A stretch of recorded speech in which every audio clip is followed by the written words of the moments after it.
जय हिंद। सबसे पहले एक वार्निंग भैया, पाकिस्तान के लोग इस वीडियो को न देखें तो ही अच्छा है, क्योंकि इस वीडियो में हम बताएंगे कि कैसे हमारे भारत के वीर सिपाहियों ने 2 सैनिकों ने मिलकर पाकिस्तान के 93,000 फौजियों को घुटने टेका दिया था और दुनिया का सबसे बड़ा हार हुआ था और भारत के 2 सैनिक मारे गए थे लोंगेवाला में। हम इस वीडियो में बताएंगे कैसे PNS गाजी को डुबा दिया गया। ये भी बताएंगे कि चाइना पाकिस्तान का इतना बड़ा दोस्त बनता है, लेकिन 1971 में क्यों नहीं बचा पाया, ना चाइना बचा पाया और ना ही अमेरिका बचा पाया। इस वीडियो में हम A to Z बातें करेंगे। अगर आप इस वीडियो को कंप्लीट देख लेते हैं तो कोई भी पाकिस्तानी की हैसियत नहीं होगी कि आपसे आंखें मिला सके, इसलिए इस वीडियो को देखते रहिएगा। यदि आप राष्ट्रवादी, अगर आप भारतीय हैं तो ही इस वीडियो को देखें। पाकिस्तानी और बाहर के चाइनीज वगैरह लोग इस वीडियो को न देखें, ये उनके लिए एक तरह का वार्निंग है, क्योंकि इसमें हम भारतीय सेना के हर उस वीर गाथा को बताएंगे जो एक हर भारतीय सुनना चाहता है। A to Z उस बातों को बताएंगे। पाकिस्तानी इस वीडियो को क्यों ना देखें तो भैया आप देख लीजिए यहाँ क्यों ना देखें, क्योंकि हम आज चर्चा करने वाले हैं इसकी, और इसका नक्शा किससे मैच करता है आप देख रहे हैं। If you don't believe then go on Google. भाई किससे मैच करता है तो आप तो समझ में आ गया, भाई बुरा नहीं मानिएगा आप लोग।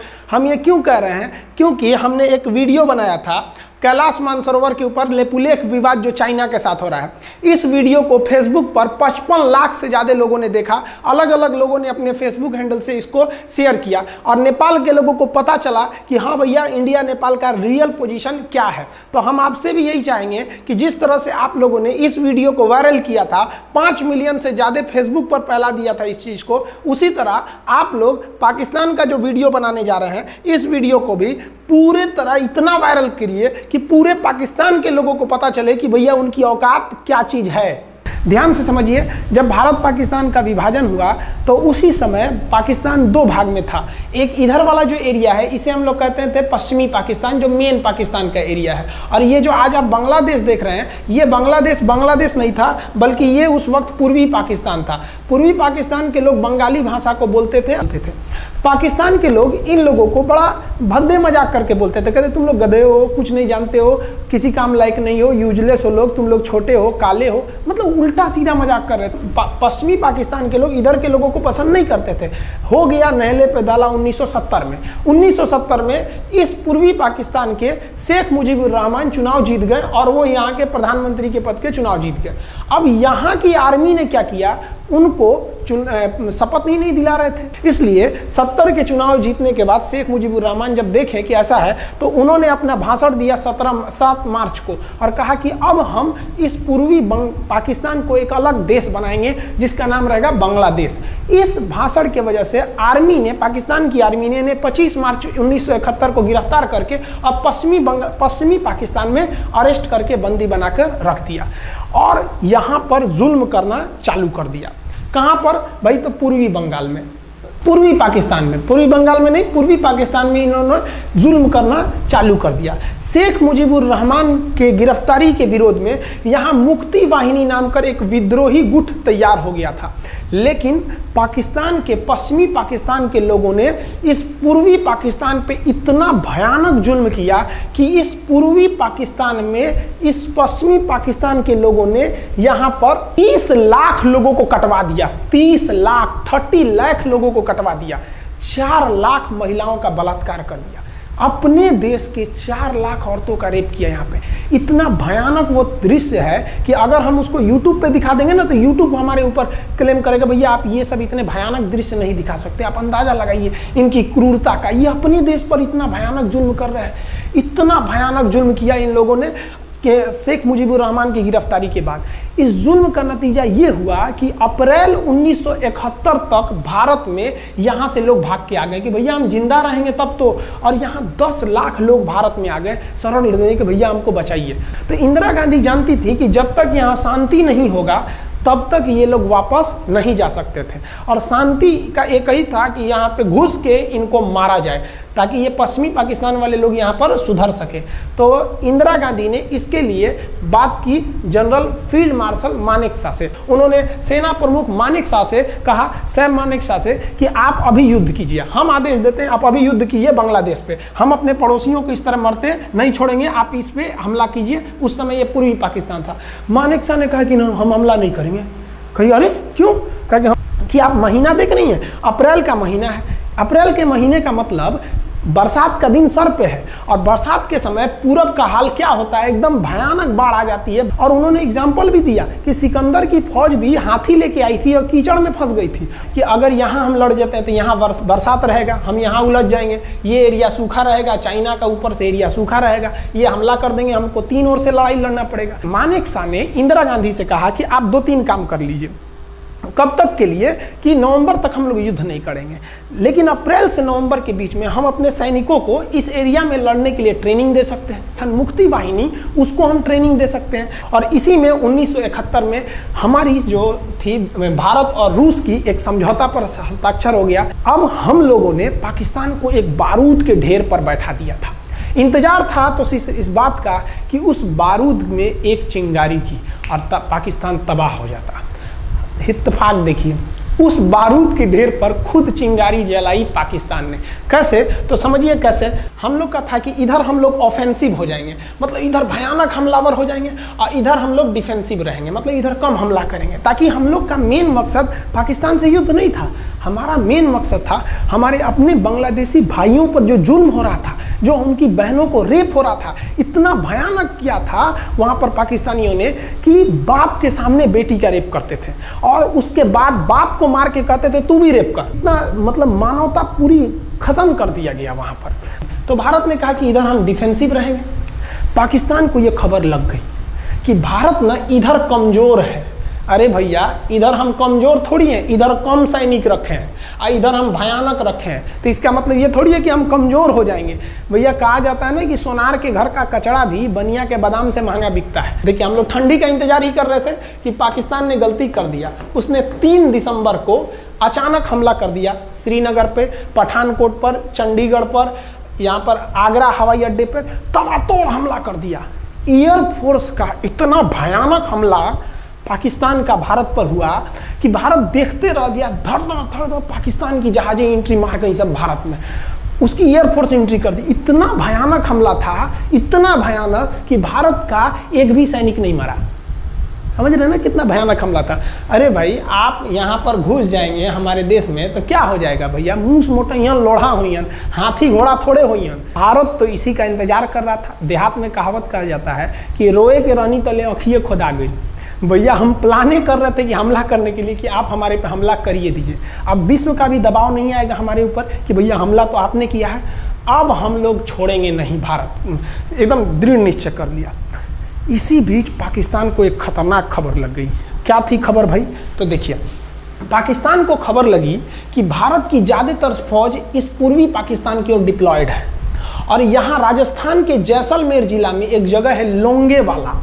उस लोंगेवाला में केवल और केवल 120 फौजी हैं।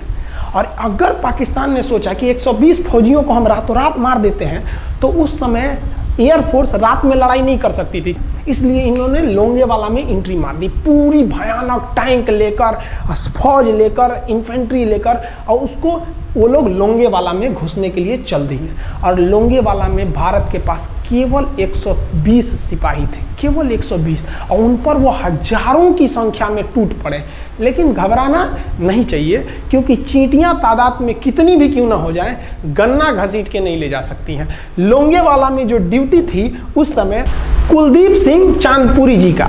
कुलदीप सिंह चांदपुरी सरदार हैं, आप देखे होंगे बॉर्डर मूवी में इनका रोल सनी देओल ने किया है। अब ये कुलदीप सिंह, ये भैया पंजाबी सिख, अब ये लोग 1.25 लाख से नीचे कुछ सोचते ही नहीं है। चिड़िया नू में बाज लड़ावा, गिद्दड़ नू में शेर बनावा, और 1.25 लाख नू एक लड़ावा, तब गोविंद सिंह नाम रखावा। खबर आया कि आपसे जो लड़ने आ रहे हैं ना पाकिस्तान की ओर से, वो ब्रिगेडियर तारिक मीर आ रहा है। उसके पास टैंक है, 2800 फौज है, बहुत ही तेज रफ्तार से आ रहा है। आपके पास केवल 120 जवान है कुलदीप सिंह, आप पीछे हट जाइए, आप पीछे हट जाइए, क्योंकि आपको हम ना, आप बहादुर हैं इसमें नो डाउट, लेकिन आप कैसे लड़िएगा उतनी भयानक फौज के पास से। यहाँ उन्होंने कहा खालसा सिख नहीं हट सकते, हम दिखा देंगे कि हम 120 भी उन पर क्या पड़ेंगे, भारी पड़ेंगे। इनके पास ना ही टैंक को उड़ाने के लिए कोई संसाधन थे, टैंक को मारने के लिए एक जीप पर लगा हुआ छोटा सा तोप था, और इनके पास 3 ठो माइंस लगे थे। माइंस समझते हैं आप लोग, टैंक जो होता है ना बम, उसको उड़ाने के लिए माइंस लगाए जाते हैं। तो देखिए ध्यान से, ये है माइंस, ये माइंस होते हैं। इस पर अगर टैंक चढ़ता है ना तो टैंक ब्लास्ट कर जाता है। तब इन्होंने दिमाग लगाया, इन्होंने क्या किया, जो खाली रेगिस्तान था ना उसमें ना आगे की ओर 3 ठो ओरिजिनल माइंस को लगा दिया, और जो खाना खाने वाला टिफिन होता है ना 4 खंदे वाला, इसे उस टिफिन को इन लोगों ने रातों रात ना बिछा दिया ऐसे लाइन से। देखिए लाइन से पाकिस्तान की टैंक आई तो शुरुआत में तो भैया ओरिजिनल माइंस था, धड़ाम से लगा, पाकिस्तान की टैंक उड़ गई। पाकिस्तान का एक टैंक उड़ा, फिर दूसरा उड़ा, तीसरा उड़ा, पाकिस्तानी एकदम डर गए सब। ब्रिगेडियर तारिक मीर कहें कि भैया यहाँ तो माइंस लगा के रखा है इन लोगों ने, एक काम करो इंजीनियरों को बुलाओ, पूरा माइंस निकालो। अब ब्रिगेडियर जो हमारे मेजर कुलदीप सिंह थे ये जानते थे कि बाबू अगर हम तुमको रात भर रोक दिए ना तो सुबह हमारी एयरफोर्स आएगी, तुमको जिंदा नहीं छोड़ेगी, इसलिए इन्होंने पूरा टिफिन बिछाया था। इन पाकिस्तानियों ने 6 घंटे लगा दिए उनको निकालने में। इंजीनियर आते थे तो डर के मारे टिफिन निकालते थे, अरे बाप रे बाप, और टिफिन में तो ईंटा पत्थर भर देते थे और डर के ले जाते थे, भागो भागो भागो माइंस है माइंस है। इसको लगाते लगाते इन लोगों ने पूरी रात बिता दी। 3 बज गया, 3 बजे इनको पूरा सन्नाटा दिखा कि भैया ये तो टिफिन है, ये रेगिस्तान में ये तो टिफिन है।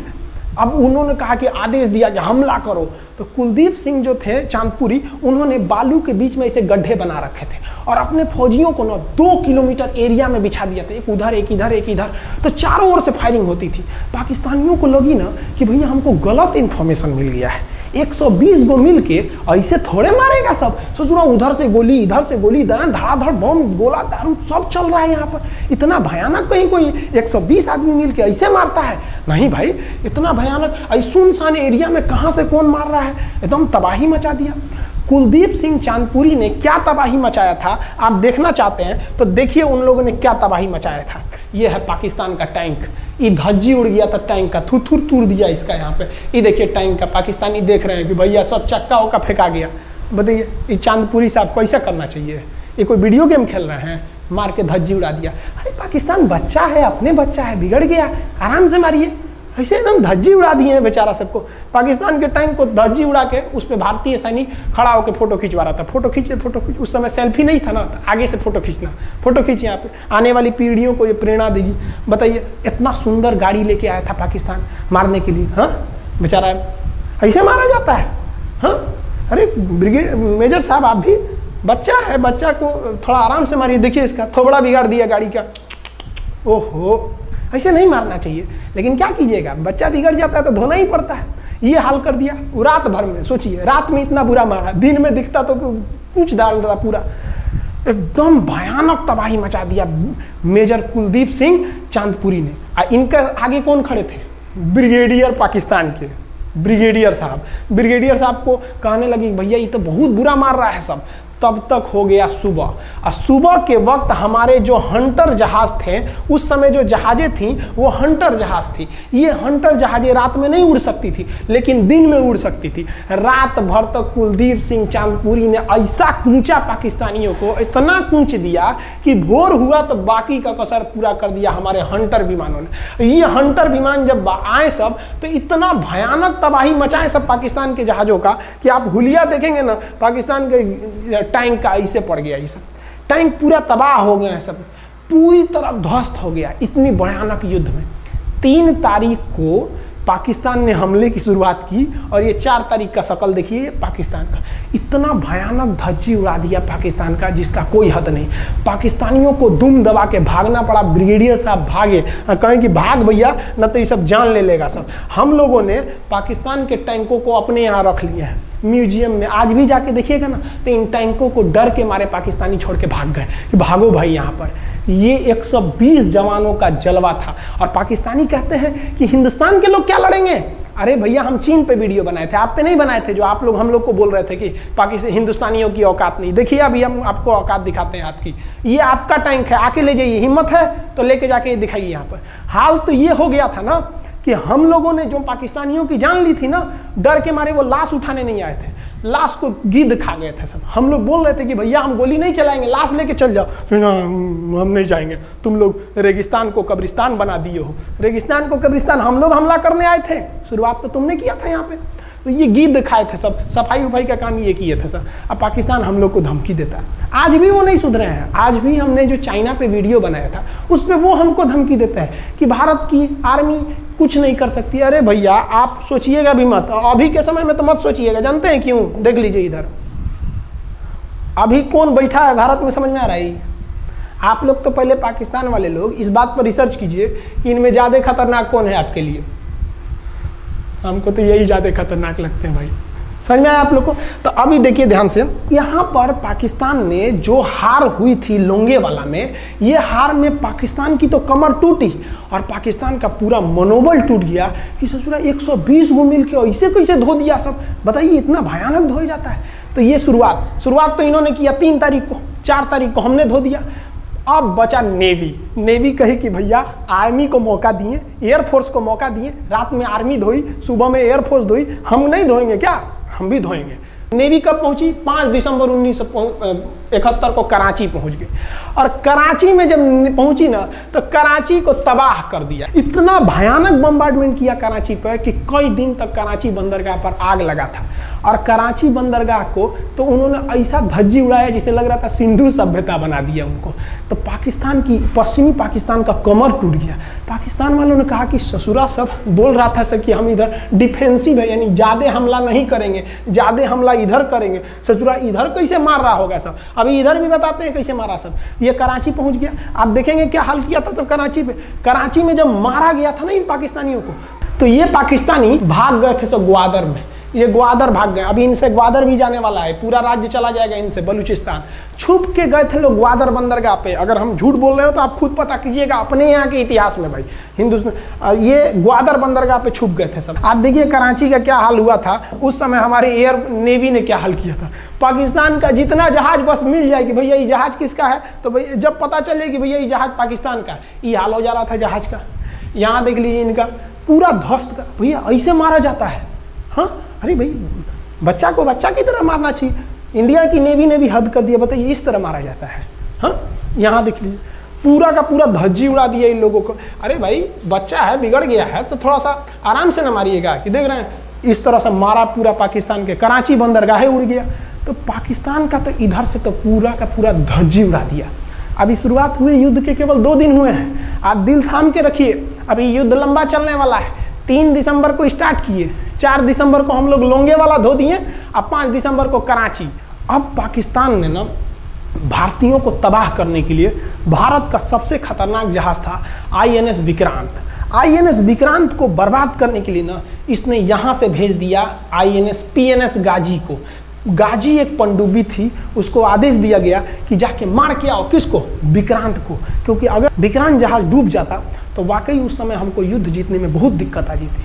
तो ये गाजी कैसे डूबा, इसको हम लोग एगो खराब जहाज से मार दिए। तो अब इधर समझते हैं कि जब उधर इतना भयानक धोए तो इधर कितना बुरा धोए होंगे, इसको बारे में हम लोग समझते हैं। भारतीय सेना अब पूरब की ओर क्या क्या काम की, इसको ध्यान से समझिए। ये मुक्ति वाहिनी जो थी बांग्लादेश की, वो अंदर ही पाकिस्तानी फौजियों को मार रही थी गली कुची में दौड़ा दौड़ा के। क्योंकि इन पाकिस्तानी फौजियों ने वहां पर रेप किया, मर्डर किया।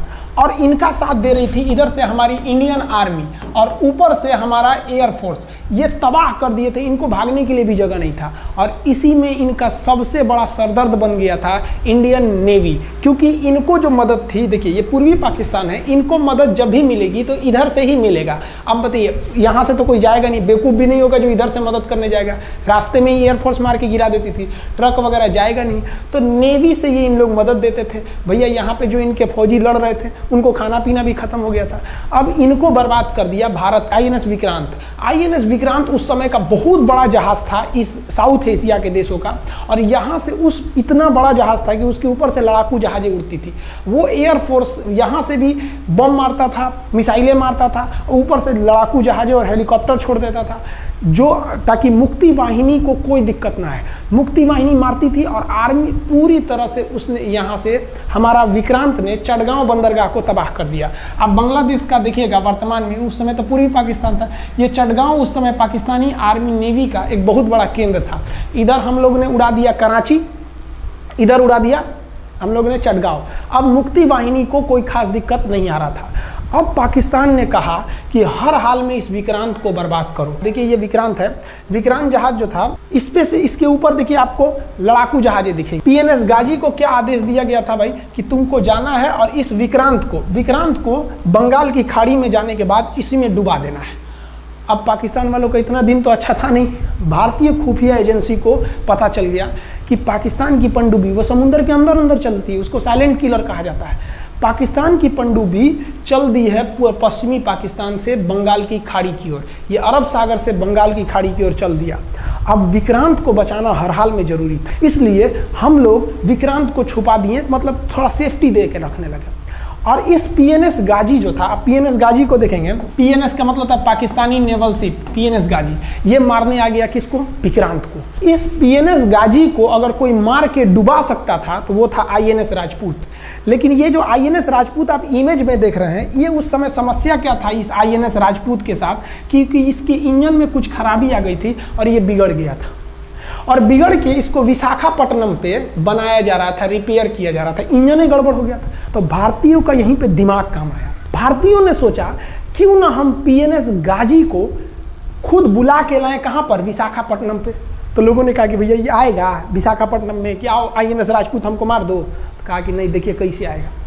भारतीयों को पता था कि हिंदुस्तान में पाकिस्तानियों के कुछ न कुछ जासूस होंगे और वो पाकिस्तान को पल पल की खबर दे रहे होंगे। भारतीयों ने क्या किया, आईएनएस विक्रांत के जितने भी अधिकारी थे उनसे कहा कि आप लोग अपने अपने घर फ़ोन कीजिए कि हम विशाखापट्टनम आ रहे हैं, तुम लोग हमको छुट्टी मिला है, विशाखापट्टनम में 10 दिन रुकेंगे, हमारे लिए तुम लोग खाना पीना अच्छा से बनाओ। लड़कों से उन लोगों को खबर खिला दिया। विशाखापट्टनम में जितने मछुआरे थे उनको कहा गया कि आप लोग हट जाइए, बहुत बड़ा जहाज आने वाला है, बहुत बड़ा जहाज विक्रांत आ रहा है, यहाँ पे आप लोग खाली कर दीजिए, आईएनएस विक्रांत आ रहा है।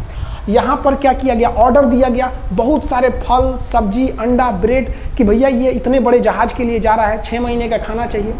ये खबर आग की तरह फैल गई पाकिस्तानियों को। अब पाकिस्तान में खबर लग गई कि भैया आईएनएस विक्रांत यहाँ नहीं है, आईएनएस विक्रांत विशाखापट्टनम पे है। अरे बकलोलवा, विशाखापट्टनम पर पीएनएस गाजी की मौत यमराज इंतजार कर रहा था, आईएनएस राजपूत। ये गधा जो था पीएनएस गाजी, ये मुड़ गया किधर की ओर? विशाखापट्टनम की ओर।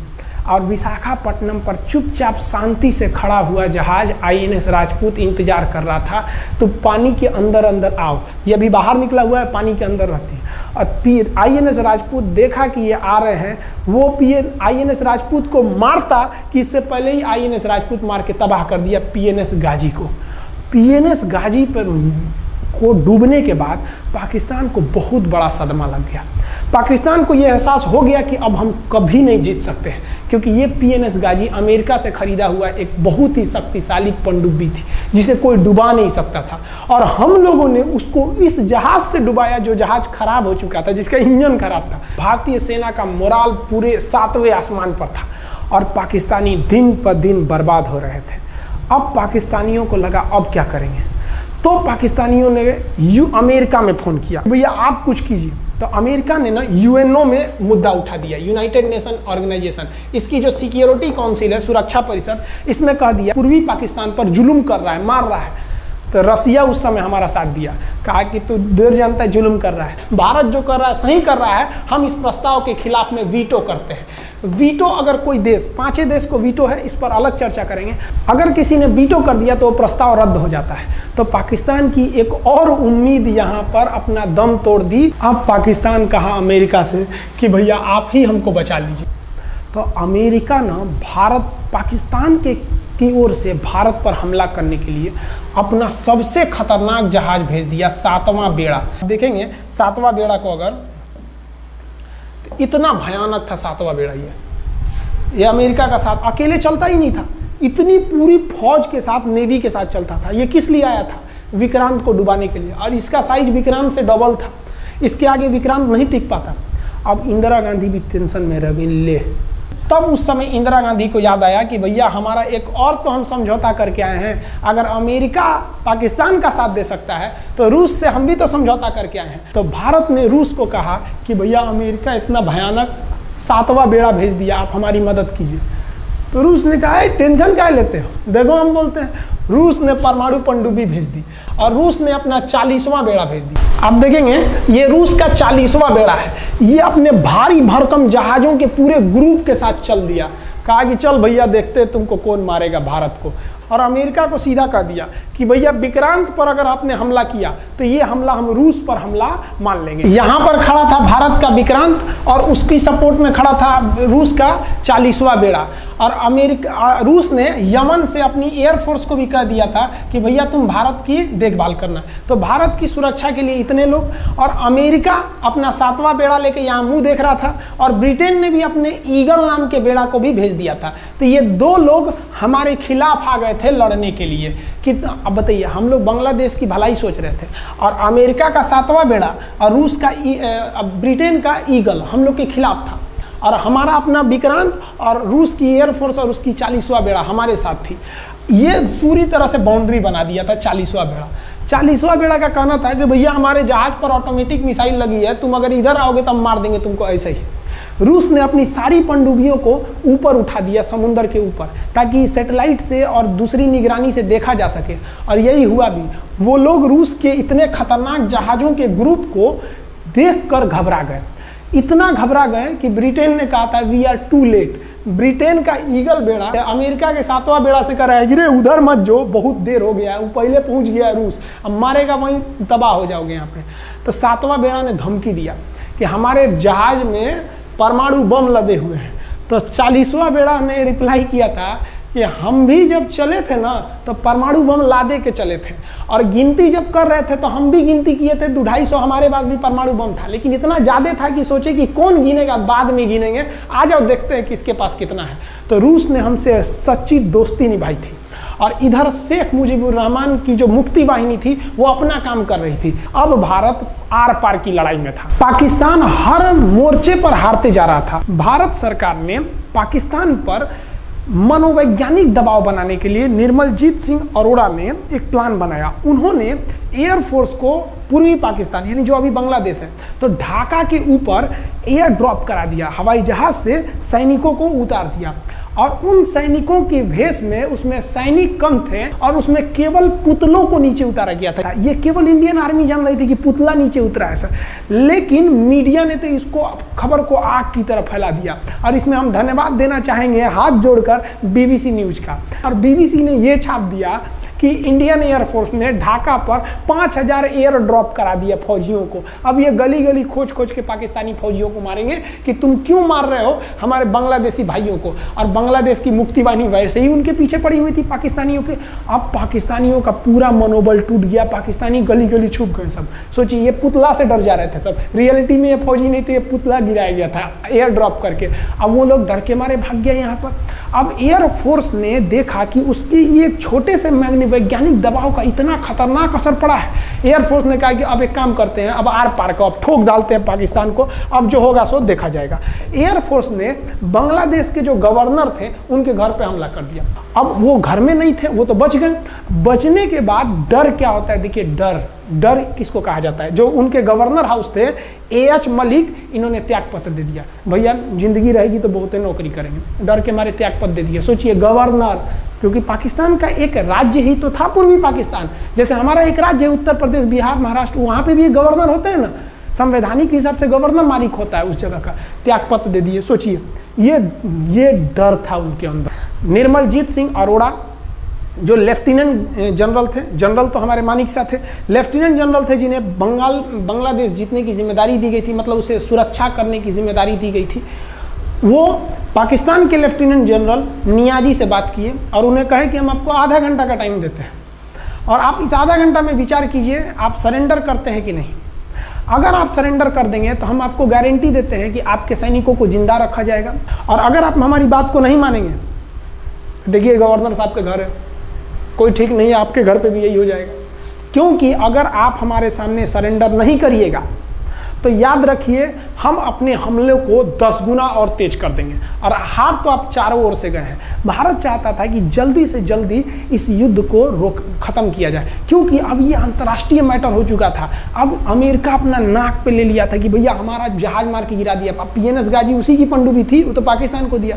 7वां बेड़ा को नहीं घुसने दिया, तो अमेरिका की किरकिरी हो रही थी। ब्रिटेन के ईगल को घुसने नहीं दिया, उसकी किरकिरी हो रही थी। और भारत को उस समय लोग कहते कि ये गरीब देश है, अभी आज़ाद हुआ है। 1971 में हमारी यही हाल थी, और सारे लोग कह रहे थे, हम उसको गरीब समझ रहे थे, रुआ के रख दिया अमेरिका को, हर जगह धो दिया पाकिस्तान को। अब बेचारे नियाजी क्या कर सके। नियाजी को आधे घंटे का टाइम दिया गया। 16 दिसंबर 1971, याद रखिएगा दिन, 16 दिसंबर 1971। ये हमारे इतिहास का 13 दिन के युद्ध में हमने पाकिस्तान को धूल चटा दिया था, क्योंकि 3 दिसंबर को पाकिस्तान ने युद्ध स्टार्ट किया था और 16 दिसंबर को हम लोगों ने जनरल नियाजी से आत्मसमर्पण करवा लिया। और आत्मसमर्पण आप देखना चाहेंगे जनरल नियाजी का। जनरल नियाजी इन्होंने हमारे लेफ्टिनेंट जनरल निर्मलजीत सिंह अरोड़ा के सामने आत्मसमर्पण साइन किया, और साइन करने के बाद बांग्लादेश के ढाका रेस कोर्स में इन्होंने साइन किया, और इनकी आंखों में आंसू था। एक देश के सेनापति के लिए इससे शर्म की बात क्या है, जो गिनीज बुक में नाम रिकॉर्ड करा दिया। गिनीज बुक में कैसे? देखिए, पाकिस्तान के लोग हम चाइना के वीडियो बनाए थे, उस पर कमेंट कर रहे थे कि इंडियन आर्मी कुछ नहीं कर सकती। देखो, बांग्लादेश तुम्हारी बहादुरी का जीता जागता उदाहरण है। तुम्हारे यहाँ का 93,000 फौज, सोचिए 93,000 सैनिक पूरी दुनिया में आज तक आत्मसमर्पण नहीं किया। ये 93,000 लोगों ने आत्मसमर्पण कर दिया। देख लीजिए, ये अपना बंदूक उतार फेंक दिए, अपने स्टार नोच के उतार दिया कि भैया हम लीजिए आत्मसमर्पण कर रहे हैं, बेल्ट उतार के दे दिया, अब चलिए जहाँ ले जा रहे हैं, जितना लाठी मारना है हमारी, आत्मसमर्पण। ये वही पाकिस्तान है, याद रखिए। आप याद कीजिए, हमारे 120 सैनिकों ने आपको धूल चटा दिया था लोंगेवाला में। केवल 2 सैनिक मरे थे लोंगेवाला में, और पूरी की पूरी आपको भगा दिया था 4 दिसंबर को ही। और आप याद कीजिए, बहुत बहादुर बनते हैं ना। 93,000 फौज आपकी हार के गई है यहाँ से। इतना बड़ा हार दुनिया में आज तक कहीं का नहीं हुआ है। 93,000 सैनिक सरेंडर करके गए हैं भारत के सामने से। क्या बात कीजिएगा आप हमारे सामने। तो ये है, गिनीज बुक में नाम है। ये तो है भैया पाकिस्तान की आर्मी, एक तरह से गिनीज बुक में नाम है ना जी। भले हारने से नाम है तो क्या हुआ, पाकिस्तान के लिए इससे खुशी की बात क्या हो सकती है कि भैया गिनीज बुक के नाम है। अब इन लोगों को जेल में बंद कर दिया गया। बाद में हम लोगों ने इन्हें छोड़ भी दिया था। और इस सरेंडर के बाद बांग्लादेश के जो मुक्ति वाहिनी थी, उसके चेहरे पर यह मुस्कान थी कि बांग्लादेश अब स्वतंत्र हो गया। ढाका इंदिरा गांधी का स्टेटमेंट था, ढाका स्वतंत्र राजधानी है स्वतंत्र बांग्लादेश की। ये खुशी थी बांग्लादेशियों के चेहरे पर, जिनकी बहनों की इज्जत आबरू लूट ली गई थी उन्हीं देश की फौजियों के द्वारा। जिनके ये जो नियाजी थे, जब इन्हें लेफ्टिनेंट गवर्नर बना के भेजा गया था बांग्लादेश में, तो ये नहीं पूछे थे कि बांग्लादेश का स्थिति क्या है। ये पूछे थे कि जिन लड़कियों का रेप हुआ है वो कहाँ है, सब दिखाओ तो, मतलब ये भी जाके करेंगे। ये हाल था। ये इनके चेहरे पर मुस्कुराहट थी। बाद फिर मुजीबुर रहमान को पाकिस्तान से स्वतंत्र कराया गया। भारत ने जो अपना वादा किया था कि शेख मुजीबुर रहमान को स्वतंत्र करेंगे, बांग्लादेश को स्वतंत्रता दिलाएंगे, उनके अधिकारों के लिए लड़ेंगे, भारत ने अपने वादा को पूरा किया। आज शेख मुजीबुर रहमान की बेटी शेख हसीना बांग्लादेश की कमान संभाले हुई हैं। शेख हसीना, जब हमको याद है जब वो भारत आई थी तो एयरपोर्ट पे, तो मोदी जी एयरपोर्ट पर रिसीव करने गए थे, जबकि ऐसा नहीं होता है।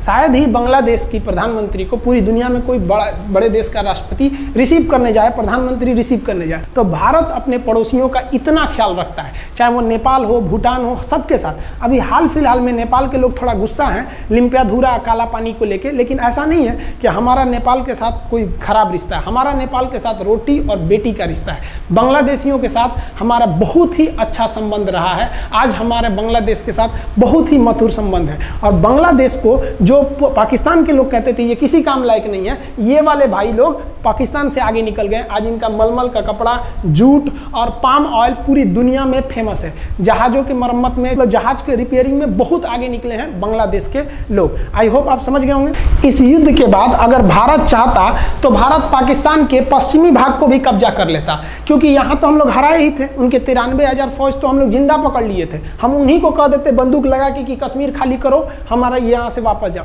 लेकिन बावजूद हमने इंसानियत दिखाई थी पाकिस्तान के ऊपर। इसका बदला पाकिस्तान ने हमें क्या दिया पता है? 26/11 हम संसद भवन पर अटैक, तो कभी अमृतसर में अटैक, कभी मुंबई में बम ब्लास्ट, कभी 26/11 का हमला, ये सब हुआ। हम चाहते तो उस वक्त भी जीत सकते थे।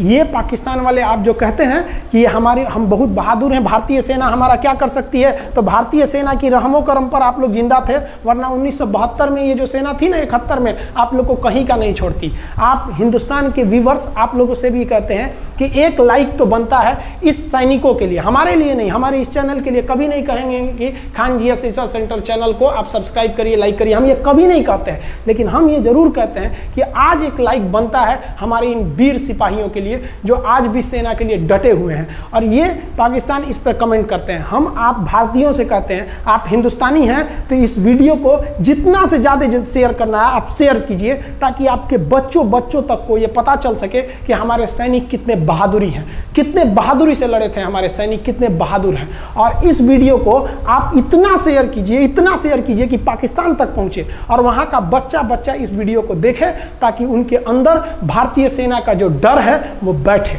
ये डर जरूरी है उनके अंदर, ये डर उनकी हड्डियों तक जाना चाहिए। आप इस वीडियो को देख रहे हैं तो इसे पाकिस्तान तक पहुंचाइए, पूरी दुनिया में पहुंचाइए कि हमारे वीर सिपाही कितनी बहादुरी से लड़े थे। और हाँ, कोई भी देश के हो, हर देश को अपने सैनिकों के लिए सम्मान करना चाहिए। हम ये कोई मनगढ़ंत कहानी नहीं बताएं, हम अपने सैनिकों की वीर गाथा बताएं जो A to Z अक्षरशः सही चीजें हैं। समझ में आया? आप इस वीडियो को देख रहे हैं तो मेरे साथ बोलिए आप लोग, भारत माता की जय। पाकिस्तान के युद्ध का जो हम सीरीज बना रहे हैं, आज 71 का युद्ध बढ़ाएं, हम आपको कल 1948 का युद्ध बता देंगे, 65 की लड़ाई में वीर अब्दुल हमीद ने जो बहादुरी दिखाई, फिर आपको हम 84 का सियाचिन, 99 का करगिल और 62 की चाइना युद्ध के बारे में भी बता देंगे। याद रखिएगा, चाइनीज और पाकिस्तानी इस वीडियो को डिसलाइक जरूर करेंगे, आप उन पर भारी पड़िएगा। ये वीडियो आप संभाल के रखिएगा, अपनी पीढ़ियों को दिखाइएगा कि हमारी सेना कितनी बहादुर थी। एक सैल्यूट हम अपने वीर जवानों के लिए। जय हिंद। हम बहुत ही सौभाग्यशाली हैं जो ऊपर वाले ने हमें हिंदुस्तानी बनाया। I proud to be Indian. जय हिंद।